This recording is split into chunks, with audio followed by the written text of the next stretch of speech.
नमस्कार। Programme 8 PM में एक बार फिर आपका स्वागत है और मैं हूं दर्शपाल गुप्ता। आज दूसरे चरण का जो है चुनाव होने जा रहे हैं उसका भी अधिसूचना जारी हो गई है। जहां तक हम जम्मू रियासी की बात करें, वह भी आज उसी की भी अधिसूचना जारी कर दी गई है। यहाँ जम्मू रियासी जो है इस लोकसभा में 4 अप्रैल तक नामांकन पत्र दाखिल कर पाएंगे। आज से शुरुआत है, 4 अप्रैल तक नॉमिनेशन जो है कर पाएंगे और उसकी जो वापसी है वो 8 अप्रैल तक है। 8 अप्रैल को वापस नाम लेने की जो डेट है वो वापस की। डीसी जम्मू मुख्य चुनाव अधिकारी सचिन कुमार वैश्य नोडल अधिकारी होंगे। इस लोकसभा की हम बात करें, इस लोकसभा क्षेत्र में 17,60,837 मतदाता है। अगर हम जम्मू की बात करें तो जम्मू में 11,78,431 मतदाता हैं। सांबा जिला में 2,58,110, रियासी में 2,34,706 मतदाता। रजौरी के कालाकोट और सुंदरबनी वो भी एरिया जो है इसी कॉन्स्टिट्यूंसी में मिलता है। बाकी रजौरी जो है पहुंचा है वो अनंतनाग के साथ चला गया है। लेकिन जो इस वक्त रजौरी के कालाकोट और सुंदरबनी का जो इलाका है वहां पे 96,540 मतदाता है और यहाँ 2,363 मतदान केंद्र है, जिनमें से 150 संवेदनशील जो है घोषित किए गए हैं। 2019 में इस यहाँ से 24 उम्मीदवार चुनाव लड़ने के लिए उतरे थे और भाजपा के जुगल किशोर 8,58,066 वोट लेकर दूसरी बार सांसद बने थे। और इस बार भी भाजपा के जुगल किशोर और कांग्रेस के रमन भल्ला के बीच में मुकाबला है। पिछली बार भी मुकाबला इनके बीच में था और अब भी कांग्रेस और भारतीय जनता पार्टी का आमने सामने मुकाबला है। हालांकि जो एकम सनातन भारत दल है उनके जो प्रेसिडेंट है एडवोकेट अंकुर शर्मा, वो भी यहां से चुनाव लड़ रहे हैं। उन्होंने भी घोषणा की हुई है इसके बारे में। और कितने सामने आते हैं ये 8 अप्रैल तक फाइनल हो जाएगा, कौन कौन रहता है कौन कौन नहीं। 4 अप्रैल तक तो उनकी नामांकन भरने के समय है और 8 अप्रैल तक वापस लेने की है। उसके बाद पता चलेगा कि कितने कैंडिडेट यहां पे रहते हैं। और दूसरी एक और बड़ी खबर है, बसंत रात जो आईजीपी पुलिस थे जब भी जम्मू में थे बड़ी चर्चा में थे। ट्रैफिक को लेके दूसरी बातों में इतनी बातें कर जाते थे कि वो सुर्खियां बन जाती थी। अब उन्होंने फिर एक और शगुफा छोड़ दिया है। वो कह रहे हैं कि मैं 1 अप्रैल को श्रीनगर के अंदर प्रेस कॉन्फ्रेंस करने जा रहा हूं और उस प्रेस कॉन्फ्रेंस में जितने भी पिछले मुख्यमंत्री हैं उनके सारे पोल खोलूंगा। अधिकतर उनमें से भारतीय जनता पार्टी के, क्योंकि उन्होंने घोषणा की है कि वो पीडीपी नेशनल कॉन्फ्रेंस के जो प्रत्याशी हैं उनके लिए वो काम करेंगे, उनका लिए प्रचार करेंगे। आप देखते हैं राज साहब 1 अप्रैल को किस किस को अप्रैल फूल बनाते हैं। तो आइए नजर डालें आज के समाचारों पर। अनुच्छेद 370 के हटने के बाद से केंद्र शासित प्रदेश जम्मू कश्मीर के ग्रामीण इलाकों में संपत्तियों के पंजीयन में इजाफा देखा जा रहा है। 2 साल में पंजीयन के आंकड़ों में 4 गुना की वृद्धि हुई है। 2020-21 में जहां 21,293 पंजीयन हुए थे, वहीं 2022-23 में यह संख्या बढ़कर 80,128 हो गई। संपत्ति में पंजीकरण के डिजिटल व्यवस्था ने अब लोगों को कातिब यानी कि रजिस्ट्री लिखने वाले के चक्कर लगाने से निजात दिला दी है। आज़ादी के बाद से जम्मू कश्मीर एकमात्र ऐसा राज्य था जहां भूमि पंजीकरण का काम अदालतों के सुपुर्द था। इसके लिए लोगों को वकीलों और अदालतों के चक्कर काटने पड़ते थे, लेकिन अब वे घर बैठे ही इस सुविधा का लाभ ले सकते हैं। 1889 में सर वॉल्टर लॉरेंस के सुझाव पर तत्कालीन महाराजा प्रताप सिंह ने जमीनों के पंजीयन का काम अदालतों को सौंप दिया था।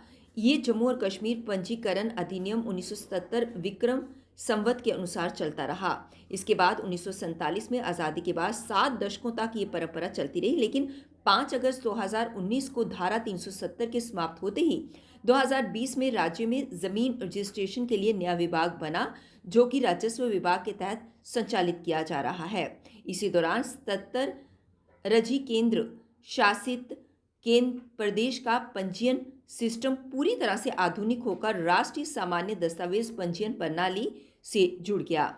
इसके अलावा इसे आधार से जोड़ने के कारण इसकी पारदर्शिता और पंजीयन की विश्वसनीयता में भी इजाफा हुआ। इससे सरकारी खजाने में भी लाभ हुआ। 2019-20 में जहां 291 करोड़ की आय हुई थी, वहां 2022-23 में 554 करोड़ की आय हुई।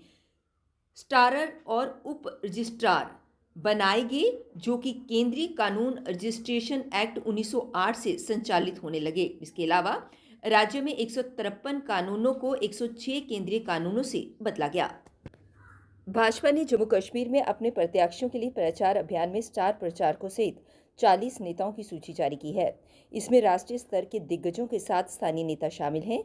भाजपा की सूची में प्रधानमंत्री सहित कई दिग्गज नेताओं के अलावा जयराम ठाकुर, सुनील जाखड़, स्मृति ईरानी, बचनलाल शर्मा, पुष्कर सिंह धामी, तरुण चुग, आशीष सूद, रविंद्र रैना, प्रत्याशी डॉक्टर जितेंद्र सिंह, प्रत्याशी जुगल किशोर शर्मा, सांसद गुलाम अली खटाना, डॉक्टर नरेंद्र सिंह, डॉक्टर निर्मल सिंह, कविंद्र गुप्ता, सुनील शर्मा, विबोध गुप्ता और डॉक्टर DK मन्याल, शक्तिराज परिहार, चंद्रमोहन शामिल हैं। इस तरह सूची में प्रिया सेठी, अब्दुल गनी कोहली, देवेंद्र राणा, सुरजीत सिंह सलातिया, बलवंत सिंह मनकोटिया, एडवोकेट सुनील सेठी, तालिब हुसैन, इकबाल मलिक, संजीता डोगरा, अरुण प्रभात, चौधरी रोशन हुसैन, मुनीश शर्मा और मोहम्मद रफीक वानी शामिल हैं। पार्टी के राष्ट्रीय महासचिव व प्रभारी हेडक्वार्टर अरुण सिंह की ओर से लिखित में भारत चुनाव आयोग को ये जानकारी दी गई। भाजपा की ओर से उधमपुर संसदीय सीट से डॉक्टर जितेंद्र सिंह और जम्मू सीट से जुगल किशोर शर्मा को लगातार तीसरी बार टिकट दिया गया। इसमें दोनों संसदीय क्षेत्रों में अप्रैल में चुनाव संपन्न होंगे। देश के 7 चरणों में होने वाले लोकसभा चुनाव के दूसरे चरण के लिए अधिसूचना वीरवार को जारी हुई।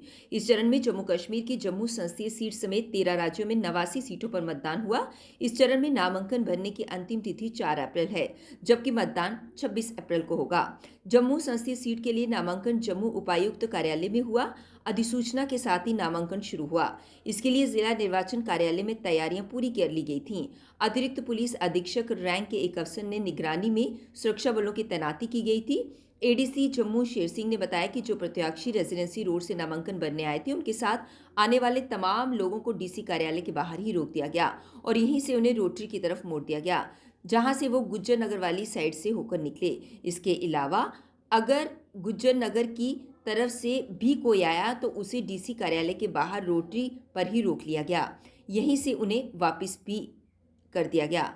सिर्फ नामांकन के लिए इसी तरह की पाबंदियां थी। सामान्य यातायात पर किसी तरह की पाबंदी नहीं थी। शहर में सुरक्षा को लेकर तमाम पुख्ता इंतजाम किए गए थे। सुरक्षा में किसी प्रकार की कोताही नहीं बरती गई। जरूरी जगहों पर सुरक्षा बलों की पर्याप्त तैनाती थी। DC कार्यालय की सुरक्षा भी पुख्ता की गई थी। जम्मू कश्मीर में 19 अप्रैल को होने वाले आम चुनाव के पहले चरण के लिए उधमपुर लोकसभा क्षेत्र से बुधवार को कुल 8 उम्मीदवारों ने अपना नामांकन दाखिल किया। इसके साथ ही उम्मीदवारों की संख्या 15 हो गई है। उम्मीदवारों में निर्दलीय उम्मीदवार के रूप में मेहराजदीन, राष्ट्रीय क्रांतिकारी समाजवादी पार्टी से राजेश मनचंदा, भारतीय राष्ट्रीय कांग्रेस से कवरिंग कैंडिडेट दिव्या सूरज प्रताप सिंह, इंकलाब विकास दल से सचिन गुप्ता, एकम सनातन भारत दल से मनोज कुमार, कटरा के बलवान सिंह और निर्दलीय के रूप में पंकज शर्मा ने नामांकन दाखिल किया है। नामांकन पत्रों की जांच 28 मार्च को दोपहर 1 बजे होगी। 30 मार्च को दोपहर 3 बजे से पहले नामांकन वापस ले सकते हैं। 30 मार्च की शाम को ही चुनाव चिन्ह आवंटित किए जाएंगे। जिला चुनाव अधिकारी एवं DC ने बताया कि 19 अप्रैल को सुबह 7 बजे से शाम 6 बजे तक मतदान और 4 जून को मतगणना होगी। इंकलाब विकास दल की टिकट से उधमपुर सीट से उतरे सचिन गुप्ता सिविल इंजीनियर है। 37 वर्षीय सचिन के नाम पर कोई वाहन, मकान या भूमि नहीं है। 1,55,555 रुपये नकदी जरूर है।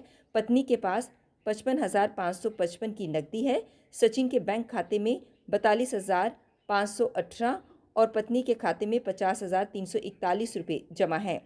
किसी थाने में कोई मामला भी दर्ज नहीं है। कोई कर्ज भी नहीं है।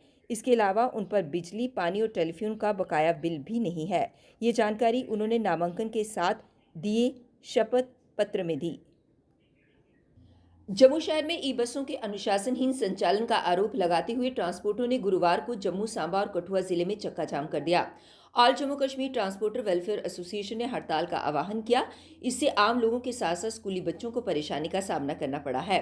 हालांकि जम्मू शहर में ई बसें चल रही हैं। इससे पहले बुधवार को Jammu Kashmir transporter welfare association के सदस्यों ने वेयर हाउस में प्रदर्शन किया। इस दौरान ट्रांसपोर्टरों ने अपनी बसें बीच सड़क में खड़ी कर दी और ई बसों के संचालन पर विरोध जताया। एसोसिएशन के सदस्यों ने कहा कि जम्मू शहर में स्मार्ट सिटी के तहत ई बसों का संचालन किया जा रहा है। इन बसों को ऐसे रूट पर चलाया जा रहा है जहां पहले से ही यात्री वाहनों की संख्या अधिक है, जबकि इनका परिचालन ऐसे रूट पर होना चाहिए था जहां यात्री वाहनों की कमी है। प्राइवेट बसें समेत सारिणी के तहत चलती हैं, लेकिन ई बसों का संचालन मनमर्जी से किया जा रहा है। संचालन का कोई समय तय नहीं है। इससे ट्रांसपोर्टरों का कामकाज प्रभावित हो रहा है। All Jammu Kashmir transporter welfare association के अध्यक्ष विजय चिब ने कहा कि सरकार से हम मांग करते हैं कि ई बसों का संचालन उन रूट पर किया जाए जहां निजी वाहन नहीं है। ई बसों का संचालन ऐसे रूट पर हो रहा है जहां पहले से यात्री वाहनों की संख्या अधिक है। हमारा स्पष्ट मत है, जब तक कोई फैसला नहीं होता हड़ताल वापस नहीं लेंगे। अगर बैठक में कोई सकारात्मक फैसला आएगा तो प्रदेश व्यापी हड़ताल करने को मजबूर हो जाएंगे। उन्होंने कहा कि आयुक्त से मुलाकात के बाद ही इसका कोई फैसला लिया जाएगा। इसमें उन्होंने ये भी कहा कि स्कूलों के लिए लगे वाहन नियमित संचालन करेंगे। अगर कोई ज़रूरत पड़ी तो ट्रांसपोर्टर अपने वाहन भी देंगे। चलानी है, कहाँ से कम करनी है, टाइमिंग क्या है, और मुझे बताइए। मैं खासकर मीडिया द्वारा, क्या टाइमिंग नहीं रहती गाड़ी की? हमारी गाड़ी जब चलती है हर 2 मिनट के बाद गाड़ी चलती, तो बीच में जो कट मार के चल रहे हैं, तो टाइमिंग की वजह से भी, और जहाँ जरूरत 4 गाड़ियों की है वहाँ जो 10 चला रहे हैं। तो हमारा मकसद था कि बीच का रास्ता निकले, कोई हल निकले, ई बसेस भी चले और हमारा भी रोजगार चले। मगर राहुल जी का ढंग सही नहीं था और मुझे लगता है वो गलत में है, क्योंकि ट्रांसपोर्ट जब चक्का जाम होता तो अच्छे अच्छे लोगों की हवा निकल जाती है। हमने सरकारों की हवा निकाली है।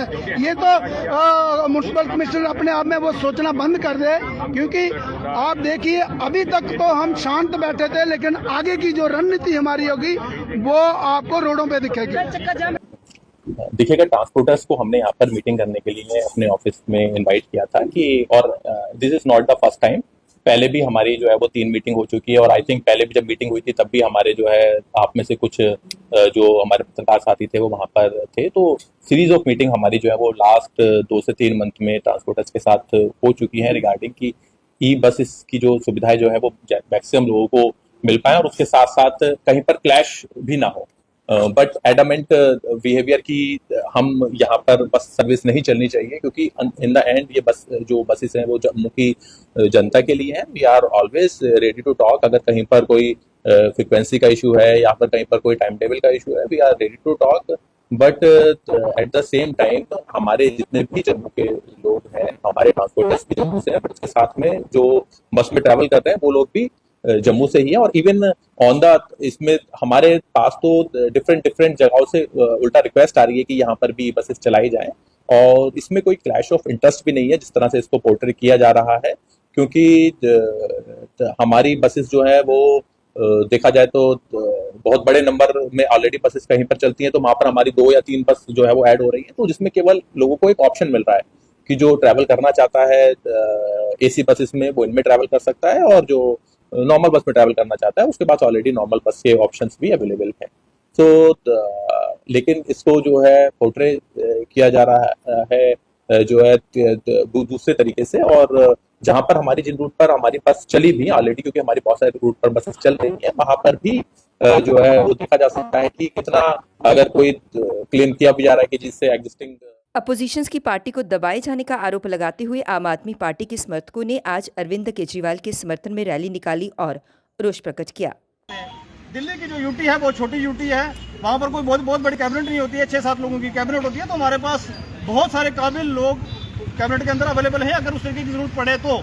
फिलहाल पार्टी ने, कार्यकर्ताओं ने और दिल्ली के लोगों ने इस चीज़ का डिसीजन लिया कि भाई अगर अरविंद केजरीवाल जी अंदर से सरकार चलाएंगे तो हमें वो भी मंजूर है, अंदर से भी सरकार चला सकते हैं, कोई दिक्कत नहीं है। सर, रामलीला मैदान के अंदर भ्रष्टाचार के खिलाफ केजरीवाल ने आवाज़ उठाई थी अन्ना हजारे के समर्थन में, लेकिन उन्होंने ये भी कहा था कि जिस कुर्सी पर बैठो वो भ्रष्टाचार में लिप्त होती है। तो मैं भ्रष्टाचार नहीं करूंगा, लेकिन उनके ऊपर आरोप जो है वो ईडी के द्वारा लगाए जा रहे हैं कि भ्रष्ट।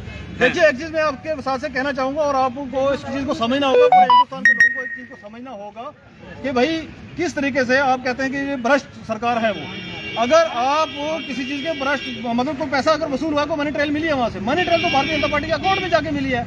आप वो भारतीय जनता पार्टी से हम हिसाब मांग रहे हैं कि वो 65 करोड़ का हिसाब है, जो आपका गवाह है, जो गवाह है जिसकी बयान के मुताबिक आपने अरविंद केजरीवाल जी को और हमारे मंत्री को अंदर रखा हुआ है, उसी को लेके उसी गवाह से आप 65 करोड़ रुपए जो है चंदा वसूल करते हैं भारतीय जनता पार्टी के अकाउंट में, तो उसका हिसाब कौन देगा? ये बिल्कुल हम आपके साथ से कह देना चाहते हैं कि भारतीय जनता पार्टी का बनाया हुआ सारा शगुफा है, कोई इस तरीके का घोटाला वहां पर नहीं हुआ है। उन्हीं लोगों से पैसे वसूल किए और उनकी जमानत होगी, और बाकी लोगों को, जो मंत्री को उठा के जो लोगों की सेवा कर रहे हैं वहां पर, उनको अंदर डाल दिया। तो इसको 140 करोड़ हिंदुस्तानी जो है देख रहे हैं बड़े आराम से।